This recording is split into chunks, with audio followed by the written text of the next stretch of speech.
రాష్ట్రం ఏ రంగంలో బాగుపడినా నచ్చని పచ్చ మీడియా ఇప్పుడు క్రీడలపైన విషం చిమ్ముతున్నారు. ఆంధ్ర రంజీ మాజీ కెప్టెన్ హనుమ విహారీ ఉదంతాన్ని కూడా విషపూరితం చేసి ఈనాడులో కథనాలు వండి వారుస్తున్నారు. నిజానికి ఆంధ్ర క్రికెట్ జట్టు కెప్టెన్ గా హనుమ విహారీ వైఖరి ఆది నుంచి వివాదాస్పదమే.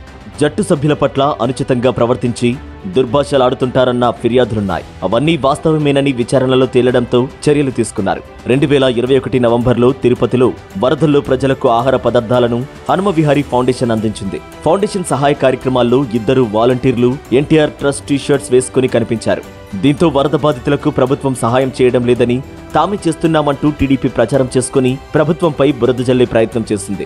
ఈ సహాయ కార్యక్రమానికి టీడీపీ ఎన్టీఆర్ ట్రస్ట్ కు సంబంధం లేదని, తమ బృందంలోని 2 వాలంటీర్స్ ఎన్టీఆర్ ట్రస్ట్ టీ-షర్ట్స్ వేసుకుని ఉన్నారని, ఇది ట్రస్ట్ చేసినట్టు కాదంటూ విహారీ ఫౌండేషన్ గట్టిగా ఖండించింది. దీంతో ఆగ్రహించిన టీడీపీ నేతలు విహారీని వేధించి ఫౌండేషన్ మూతపడేలా చేశారన్న ఆరోపణలు ఉన్నాయి. అదే టీడీపీ నేతలు ఇప్పుడు విహారీపై ప్రేమ వలకబోస్తూ మాట్లాడుతున్నారు.